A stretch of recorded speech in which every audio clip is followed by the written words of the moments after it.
특수교육 대상학생 진단 및 평가 3주차 3차시 수업 시작하겠습니다. 우리가 어제부터 이제 측정에 대해서 이제 살펴보고 있습니다. 어제가 아니고 전 시간이네요. 제가 녹음은 어제 했고 또 오늘 했기 때문에 하루가 지나버렸는데 여러분들은 지난 시간이 되겠죠. 측정이라는 것이 어제도 잠깐 살펴봤지만 굉장히 다양한 용어와 좀 난해한 용어들이 우선 사용되기 시작을 하죠. 그래서 뭐 척도, 어제는 명령척도, 서열척도, 등간척도, 비율척도, 절대척도가 어떤 것들인지, 어떠한 특징을 갖고 있고 어떠한 통계를 낼 때 사용하는지를 살펴봤습니다. 그래서 이제 우리가 어제 이제 살펴봤던 각 척도들의 특징들에 대해서 여러분들이 이제 그 머릿속에 이해하고 있어야만 이번 시간에 하게 될 이제 부분도 좀 더 이해가 쉬울 거라고 생각을 합니다. 그래서 오늘은 이제 분포에 대해서 이야기를 할 거예요. 분포라는 거 뭐라고 그러죠? 분포? 뭐 퍼져 있다, 어디가에 이렇게 막 있다, 흩어져 있다, 이런 것들을 분포라고 우리가 이야기를 하죠. 그래서 책 60페이지에 분포가 무엇인지에 대해서 자세히 이제 나와 있습니다.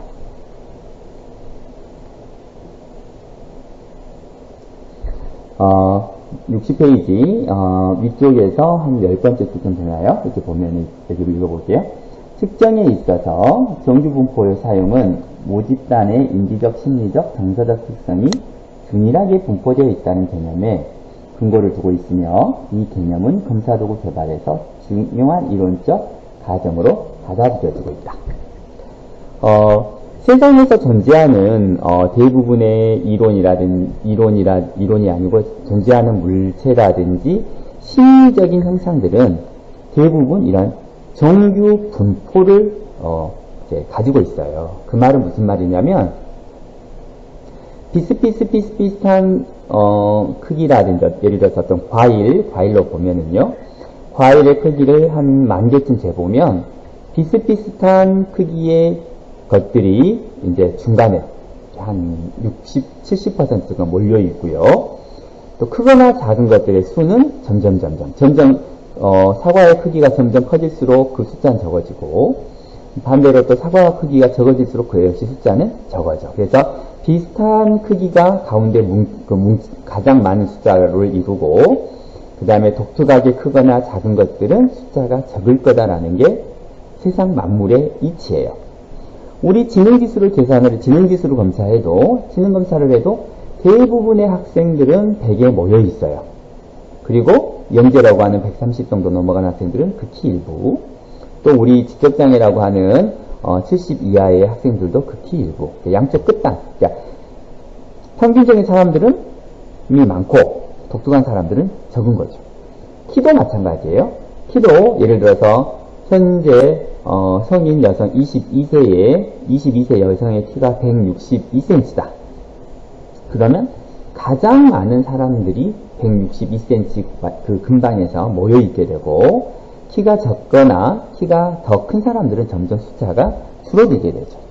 이것이 바로 정규 분포인데 우리가 어떤 검사를 하거나 검사 도구를 만들 때는 이것을 가정하는 거예요. 이렇게 보통의 사람들은 가운데 몰려 있고 그렇지 않은 사람들은 양쪽 끝단으로 분포하면서 숫자가 적을 거다 라는 걸 가정을 합니다. 즉 규준 참조 검사를 개발할 때도 정규 분포가 이룰 것으로 예상을 합니다. 그런데 만약 정규 분포를 예상하지 않는다면 그거는 이제 검사 도구가 될 수가 없어요.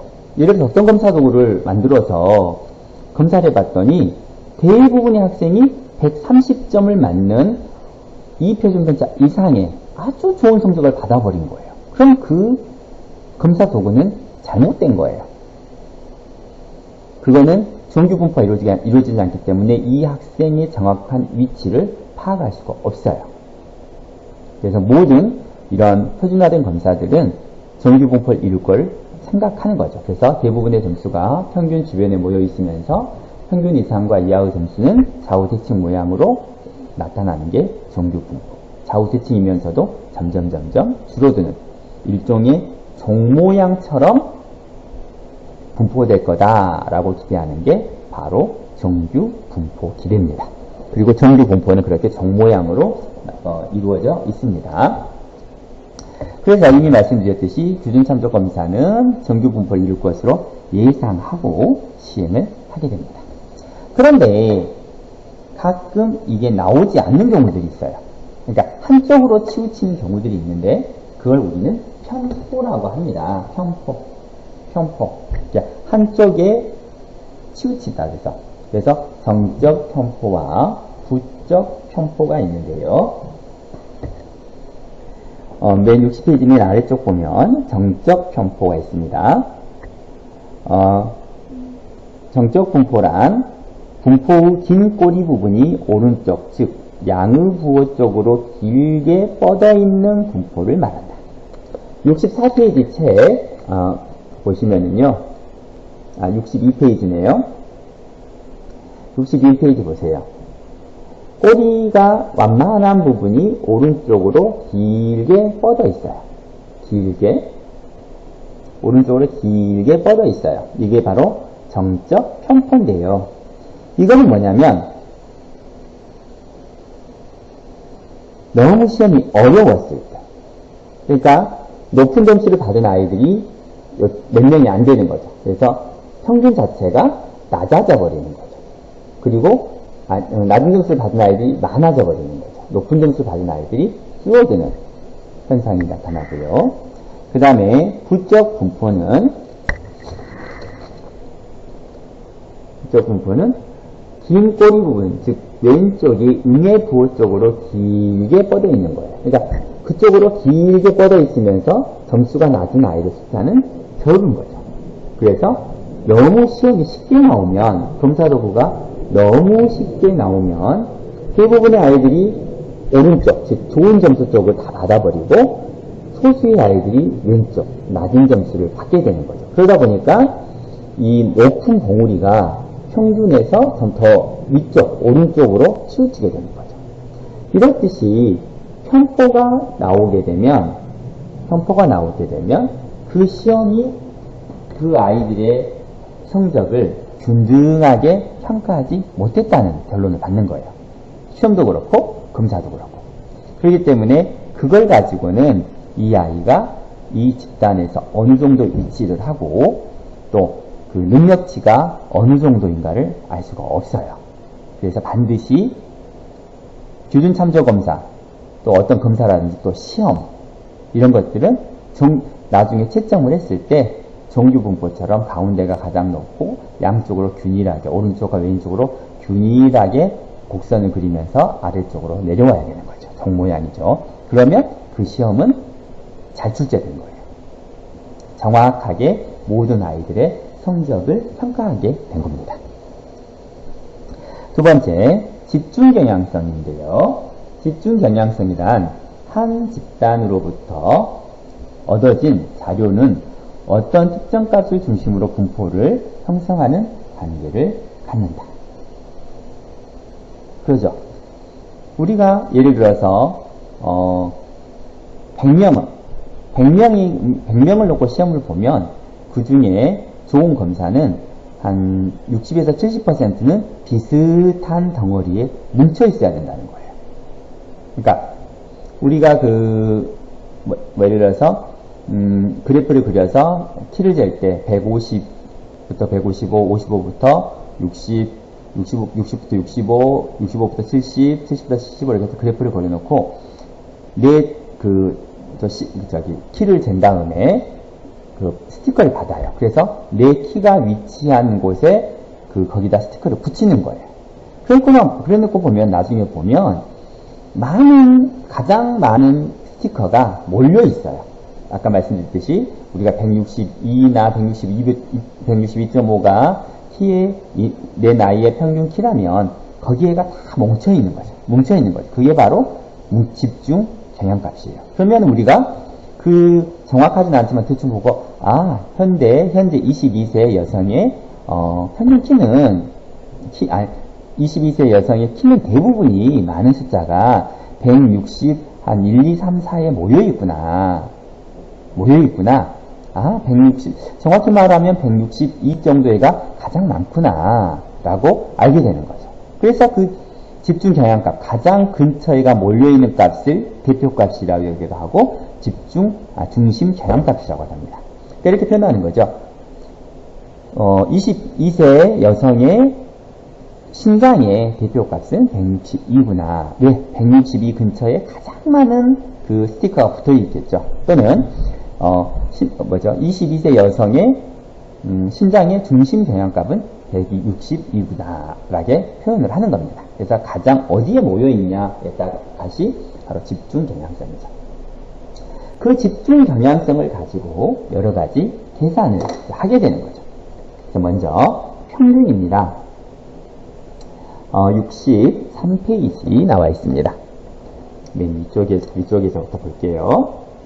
전체 자료의 값을 모두 더한 다음 전체 자료의 차례수로 나눈 값을 말한다. 집중 경향값으로 가장 많이 활용된다. 여러분도 잘 알죠? 평균.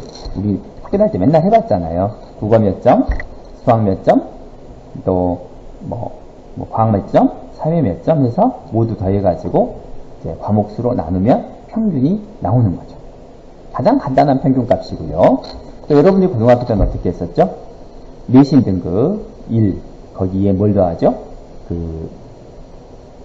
내신 등급 1, 2, 3, 4, 5에다가 내가 맞은 내신 등급에다가 단위수, 교과의 단위수를 더 곱하면 내 국어 과목의 값이 나오고 그 모든 값을 다 더한 다음에 모든 교과의 단위수로 나누면 내 평균 내신 등급이 나오는 거죠. 그렇게 하는 것이 바로 평균이에요. 굉장히 많이 사용을 합니다. 그래서 평균은 이렇게 나누는 것, 모든 숫자를 더해서 나눈 거기 때문에 등간척도, 비율척도, 절대척도로 측정된 자료에만 사용할 수 있습니다. 즉, 이렇게 비교가 돼야 되는, 그러니까 각각의 점수들을 비교할 수 있는 것이 되는 거죠. 그러니까 등간, 비율, 절대척도에서만 사용할 수 있어요. 서열척도에서는 사용할 수 없고요. 또 명령척도에서도 사용할 수 없는 값이에요. 두 번째 이제 중심값이라는 게 있는데요. 중심값은 여기 63페이지 자료를 크기 순서대로 배열했을 때 중앙에 위치하게 되는 값. 중앙값을 기준으로 자료 반은 중앙값보다 큰 값을 갖고 나머지 반은 중앙값보다 작은 값을 갖게 됩니다. 그죠? 중앙값, 가장 가운데에 있는 값이라는 거예요. 우리 반 아이들 30명 하기 그러네요. 29명을 쭉 세우면 중심은 몇 등이 되는 거죠? 15등이 되는 거죠. 중심값 15등이 돼요. 그러면 15등을 중심으로 두고 위로 14명은 중심값보다 높은 점수를 받았을 거고 아래로 14명은 중심값보다 낮은 값을 받았다는 걸 알 수가 있죠. 중앙값은 서열, 등간, 비율, 절대척도로 측정됩니다. 왜? 서열이 되죠. 왜냐하면 순서를 정할 수 있는 거니까요. 서열척도. 명령척도로 측정된 자료에는 적용할 수 없습니다. 왜? 명령척도는 비교값을 가질 수 없기 때문이죠. 그리고 이제 세 번째, 최빈값이 있어요. 최빈값. 자료에서 가장 빈번히 관찰된 최다 도수를 갖는 값이에요. 그러니까 최빈값, 가장 자주, 빈이라는 게 자주란 뜻이거든요. 그래서 가장 자주 보이는 값이라는 거죠. 집단에서. 그래서 그 최빈값은 하나일 수도 있고 2개, 3개 이상일 수도 있어요. 최빈값이 한 개인 경우는 단봉분포, 2개일 경우는 이봉분포, 3개 이상이면 다봉분포라고 합니다. 그러니까 100명한테 키 크기를 쟀더니 162cm가 가장 많고 나머지는 별로 없었어요. 그건 단봉분포라고 하죠. 그런데 또 어떤 집단을 쟀더니 160cm와 164cm가 거의 비슷하게 나와 있어요. 그럼 그게 뭐죠? 이봉분포. 두 개가 막상막하니까. 만약에 3개다. 158, 160, 162cm로 구분했더니 3개가 가장 비슷하게 나왔다. 그러면 삼봉분포. 이렇게 표현을 합니다. 이러한 최빈값은 명령, 서열, 등간, 비율, 절대 척도로 모두 사용할 수 있어요. 명령. 그죠? 명령 척도도 사용할 수 있어요. 무슨 이름을 가진 가장 많은 값을 구할 수 있으니까요. 그래서 최빈값입니다. 그리고 이제 외도. 외도는 뭐예요? 외도. 얼마나 한쪽으로 치우쳤냐. 편포와 비슷한 말인데요. 외도란 분포가 기울어진 방향과 정도를 나타내는 척도로서 외도값이 0이면 좌우 대칭, 0보다 크면 양의 외도, 0보다 작으면 음의 외도를 가집니다. 그러니까 어느 한쪽이 특별하게 치우쳐져 있어야 되는 것이 바로 외도예요. 그래서 0보다 크면 양의 외도, 0보다 적으면 음의 외도를 가집니다. 우리가 가장 이제 이 외도를 많이 보는 게 바로 정적 분포에서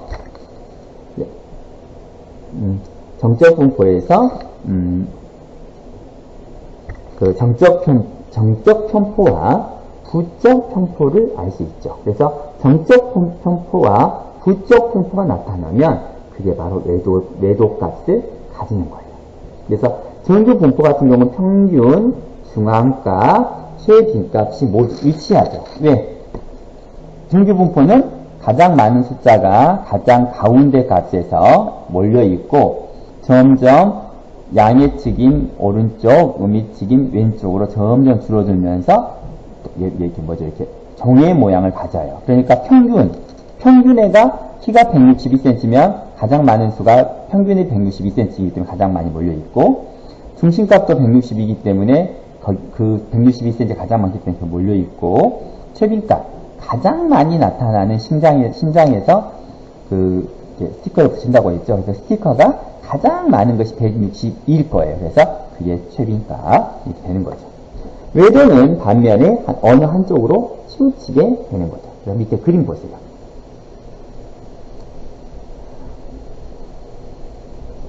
그래서 먼저 정적 편포 봅시다. 양의 외도부터 볼게요. 양수 외도예요. 그러면 그때 정적 편포는 어때요? 문제가 너무 어렵다고 했었죠. 그러다 보니까 적게 맞은 아이들이 많아요. 그래서 중앙값이나 최빈값이 낮아지고 평균만 그 위고요. 그래서 평균보다 낮은 아이들이 많게 되겠죠. 반면에 부적 편포, 즉 음의 외도로 시험을 낸 경우, 그러니까 시험이 너무 쉬운 경우예요. 그러면 가장 많은 아이들이 평균과 중앙값을 낮은 아이들이 같아야 되는데 오히려 평균보다 높아져 버린 상황이 생기는 거죠. 너무 쉬워요. 그래서 이렇게 외도가 있는, 편포가 있는 이런 자료는 우리가 연구를 할 때 잘 사용할 수가 없어요. 왜? 이 아이가 어디에 위치했는지를 정확하게 알 수가 없기 때문에. 그래서 예를 들어서 양의 외도면 전체적으로 아이들이 공부를 못 해버린 거예요, 시험을. 음의 애들은 전체적으로 다 잘해버린 거예요. 그러면 우리 현재의 위치를 파악하기가 어렵기 때문에 표준화된 검사로서 사용하기가 어렵습니다.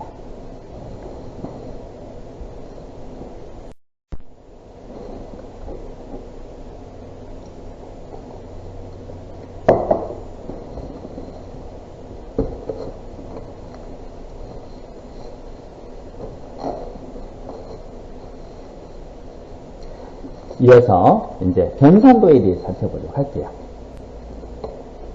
참 단어가 어렵죠? 우리가 실제적으로 이런 단어를 우리가 막 직접 사용하진 않아요. 사용하죠. 그런데 우리가 이런 단어를 이런 것들을 이용해서 자료를 잘 만들진 않아요. 왜냐하면 대부분 자료가 만들어져서 판매하고 있기 때문에.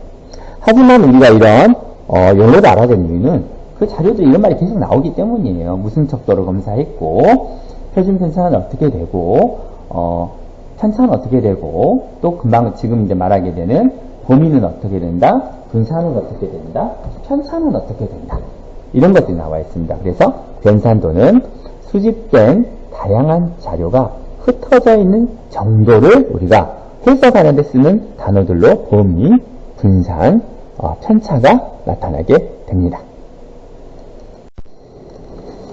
먼저 범위에 대해서 살펴보도록 할게요. 범위는 관찰된 자료의 양극단 점수 간의 간격을 말한다. 그러니까 관찰된 점수가 예를 들어서 100점과 50점이면 얼마죠? 50지요. 50. 그게 바로 범위가 되겠습니다.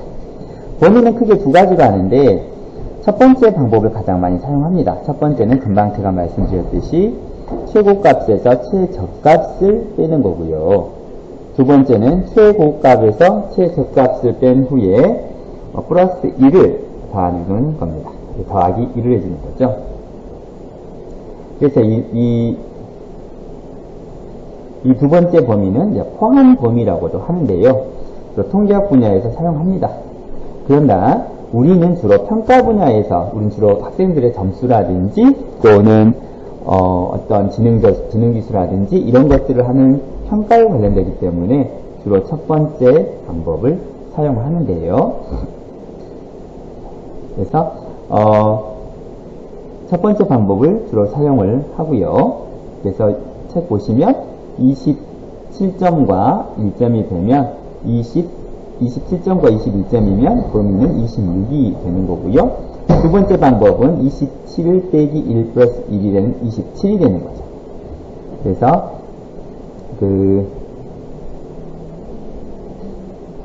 범위는 간단하게 알 수 있어요. 간단하게. 우리 반의 수학 점수 범위는 30점이더라. 최고가 95점, 최하가 65점. 그래서 범위가 30점이다.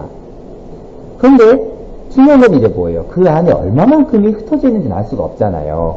그러니까 95점에 뭉쳐있을 수도 있고, 예를 들어서 30명 중에 90점 이상이 29명이고 65점 딱 한 명 맞았어요.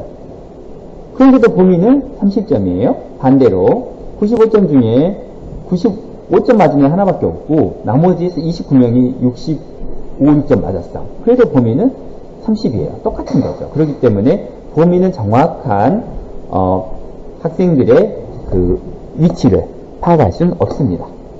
그래서 나타나는 게 바로 분산인데요. 편차 점수 제곱의 평균이라고 하는데 평균을 중심으로 자료가 흩어진 정도를 수량하기 위해서 개별 점수와 평균의 차이인 편차 점수를 이용합니다. 그러니까 평균이 예를 들어서 70이고 i가 60이다. 그러면 편차 점수가 10점이 되는 거죠. 그런 식으로 계산을 하게 되는데 우리가 이걸 직접 계산하지는 않습니다. 이거는 표준 편차를 산출하기 위한 중간 단계인데 기계에서 전부 계산을 해주기 때문에 분산이 뭐다 정도라면 알고 있으면 되겠습니다. 즉 얼마나 평균을 중심으로 흩어져 있느냐라는 거죠. 그리고 우리에게 중요한 것은 바로 표준 편차입니다. 그래서 우리가 이제 표준 편차 계속 이야기를 하게 될 텐데요. 표준 편차는 분산의 제곱근을 취해 구한 값인데 이건 역시 기계가 해주기 때문에 우리가 따로 계산할 필요는 없습니다. 그래서 자료의 모든 값에서 평균을 빼서 나온 편차 점수들을 제곱하여 모두 더한 값을 사개수로 나눈 후 제곱분을 구한 값이다. 너무 어려워요. 무슨 말인지 모르겠어요. 하지만 이거는 이제 이론적으로는 그런 거고요. 이 표준 편차 역시 그 통계학 프로그램을 넣어주면 자동적으로 계산이 됩니다. 그런데 표준 편차에서 가장 중요한 건 표준 편차가 뭐죠? S3잖아요. 줄이면 S3 스탠다드 데비에이션 줄여서 SD. 그 S3를 어떻게 볼 수 있느냐가 제일 중요한데요. 뒤쪽에 보시면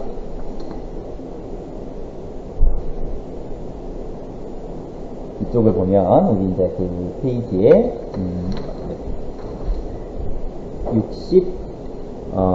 67페이지 보면 되겠습니다. 67페이지 보면은요, 표준 편차라는 것은 밑에 그림을 먼저 볼게요.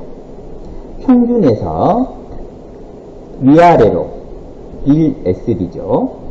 플러스 1 SD와 마이너스 1 SD 사이에 대부분의 학생들인 68%가 여기에 존재한다는 거 우리가 꼭 기억을 해야 돼요. 그래서 보겠습니다. 밑에 중간에 설명되어 있죠. 68%는 평균 하위 1표준 편차와 평균 상위 1표준 편차, 즉 평균 하위 1표준 편차를 밑에 그림을 보면 마이너스 1 SD라고 하고요.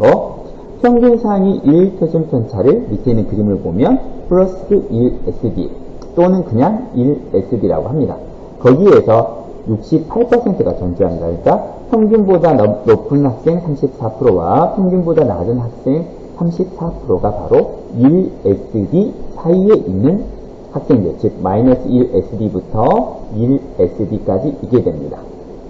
그리고 밑에 그림을 보시면 마이너스 1 SD에서 마이너스 2 SD 사이에 14%, 또 오른쪽에 있는 플러스 1 SD에서 플러스 2 SD 사이가 14%, 즉 28%의 또 학생들이 존재하죠. 그게 바로 하위 2표준 편차와 상위 2표준 편차 사이에 있는 아동들입니다. 그러면 두 개 합치면 얼마죠? 합치면 상위 2SD가 48%, 하위 2SD에 소속된 아이들이 48%, 해서 총 96%가 2표준 편차 사이에 존재합니다. 즉, 2표준 편차 안에 있는 학생들은 보통 일반적인 학생들이라고 우리가 말을 하게 됩니다. 그리고 그 밖에 벗어나 있는 마이너스 2SD 아래쪽에 있는 약 2% 정도가 우리가 흔히 말하는 장애라고 말을 하는 거죠. 지능이 마이너스 2SD 밖으로 벗어나 있으면 지적장애, 적응행동이 마이너스 2SD 밖으로 벗어나 있으면 적응행동장애, 또 언어장애, 무슨 장애? 우리가 검사하는 모든 것들 영역에서 마이너스 2SD 벗어나, 즉 98% 안에 들어가지 못하면 기본적인 장애로 보는 거예요. 그래서 우리가 이번 시간에 있어서 가장 중요한 개념은 결국 이 표준 편차, SD를 어떻게 보느냐에 따라 달라지는 거예요. 근데 제가 앞에서 그 책에 있는 그림 2-4 67페이지를 보고 말씀을 드렸는데, 모든 표준 편차가 다 이렇게 2, 14, 그 다음에 34%로 구성되어 있는 건 아니에요. 검사마다 달라질 수 있습니다. 그래서 그런 것들은 우리가 검사 도구를 보면 보는 법이 적어져 있어요.